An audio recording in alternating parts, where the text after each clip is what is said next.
Now, I can run through the question that I saw in the ringer unless you guys would like to start first. My biggest question, which it kind of goes into yesterday's topic, which I'm just afraid there's not really a solution or answer for, is the other cornerback besides Diggs. Okay. So that's kind of the biggest, if you're kind of asking that. Okay. I'd say, man, that's my biggest question is how is Dan Quinn going to try to cover that major weakness up? Okay. I want to get to a couple of cuts from Jayron Kearse. Let's go ahead and fire off cut number one with him first. This is Jayron Kearse talking about how the defense hasn't been what they said they were. We haven't played our brand of football on the defensive side of the ball. The things that was going on early in the year, if you would have told anybody that we scored 34 points, they would have assured that was a Cowboys victory. But right now, we talk about being one of the best defenses in the league. In the past 2 weeks, we haven't shown it at all. So, I mean, you are what you put on tape. And, at this point, we haven't gotten the job done. We haven't gotten the job done at all. And just speaking solely from the defense, we scored 34 points on Sunday. We should come out with a victory. We should come out with a victory, and it should be a comfortable victory if we claim to be the defense that we think we are. Okay, I like a lot about that. I like the accountability he's taking, but then at the very end, 34 points should be a victory and should be a comfortable victory if we're the defense that we claim to be. I don't know if it's not exactly the same answer, but one of the things that came up in the ringer is, has the defense been figured out? And I think my question is kind of a mashup of what you said, Mike, and of that is, do you get to a tipping point with injuries where you can't overcome? Because the injuries hitting at the same spots is the problem. Not like, I know teams get injured across the board, but when you hit at the same spot, you get to the point where you're like, well, crap, I don't know what to do. I hear you, and the answer is somewhat yes. And maybe the Eagles just don't have any injuries. I know that Jalen Hurts isn't playing Saturday against the Cowboys, but, he's been healthy the whole season. And that's that one primary position. I would just love to know how many starters have they lost throughout the season on their team. I know Dallas Goedert is coming back most likely Saturday, but he's been out for a long time. Obviously, the Cowboys were somewhat CJ fine. Gardner-Johnson, who they made the move for. So I don't know. I mean, you're replacing them with second and third round picks, and they are horrible. So, I mean, it's one of those things where it just looks like the Cowboys have done a great job of drafting. Unfortunately, at the one position 2 years ago that they felt like these guys would be ready to really play in the NFL are not NFL players. And thank goodness they hit on Deron Bland then, or hit comparatively, depending on how you describe that, or else, my goodness, what would we be talking about? Because this is...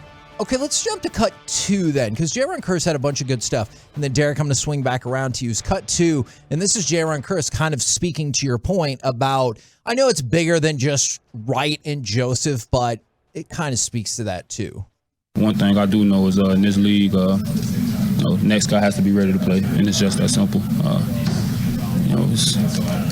You can't really protect people in this league. It's coaches that's been doing this for years and years before I was born. It's hard to protect guys in this league. They have guys that scout, and they have guys that's constantly in the film room, and they'll find a mismatch if it's one to be found. And I think that's the concern, is that Kelvin Joseph was the next man up. And I know it goes beyond just cornerback, but Kelvin Joseph is the next man up. He ain't it. Now, Nahshon Wright, I would assume, will end up being the next man up. And maybe he'll play great. But I think it's safe to have trepidation when you need more cornerbacks. And he has been sitting on the bench all year. And only now is he a backup to the backup solution. What is your question, Derek?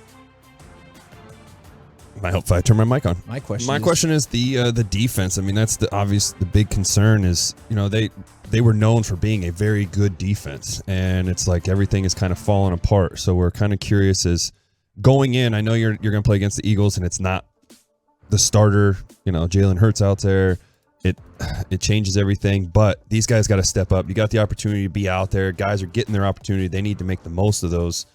And I just think it's frustrating that you have such a good team and we're not going to be able to, we're not doing what we should be doing.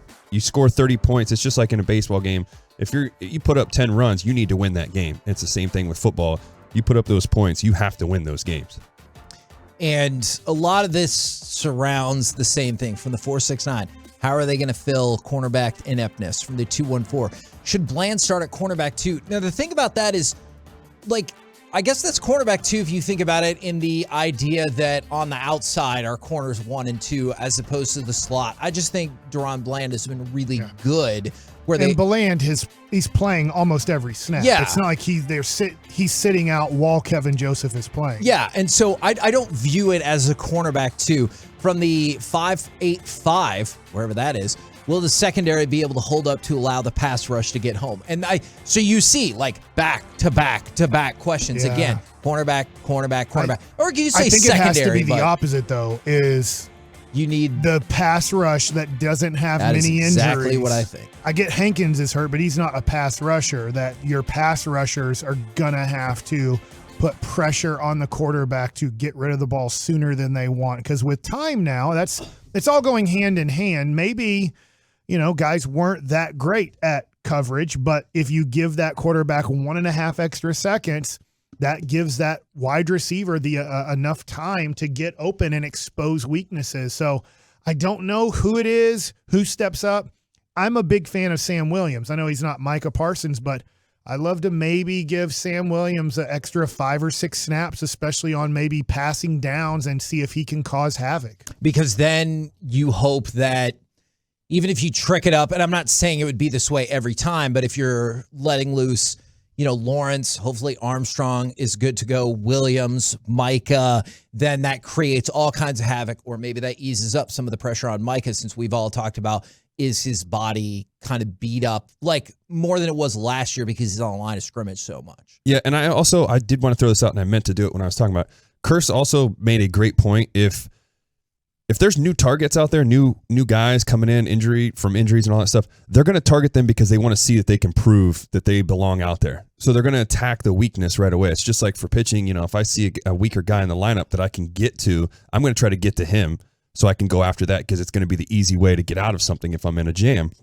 So for them, those guys that are stepping up, they have to really step up. And that's why I think Kearse was saying it's nobody can be hidden. They're going to find you. And that's the thing, is when you go out there, you have to do your job.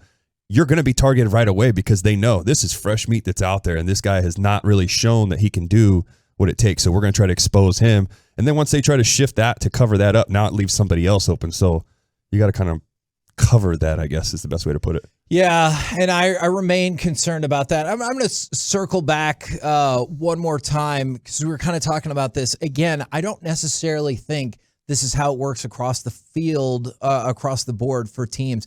Do you not think wide receiver 2 is better than wide receiver 3? Then why not have your second best cornerback against their number 2?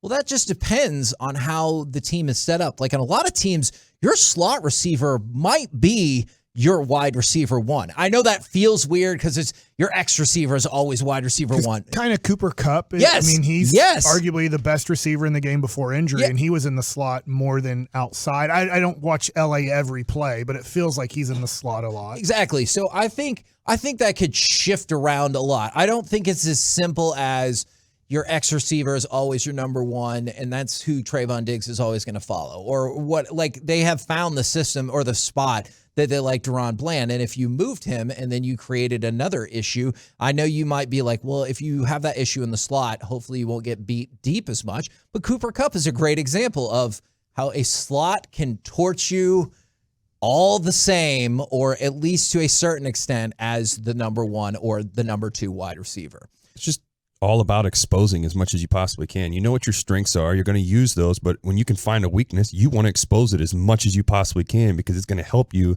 not have to use your strength as much, because now you have this window. Okay, cool. Here, we can go here. And then this question comes up, and I think we'll hear this a lot more after this game. But from the 214, they said their big question is, should you start pitch counting certain players? since the playoffs have been clinched. I don't think you will, just because you need Just either one more this gets you win the or 5. one more win to make you feel comfortable about the 5 spot and the Giants and everything like that. Because And it is huge, too, because for sure. I get Minnesota is not a very good team, but I would much rather play the NFC South, right? Because if you win that wild card game, I think let's say, I'm going to ask you, Kevin. Okay. The Cowboys win the wild card game against, let's just say, Tampa Bay. Yep. And then they lose at Philadelphia. Yep. Are you going to feel okay about the season? Depending on how the game goes, probably.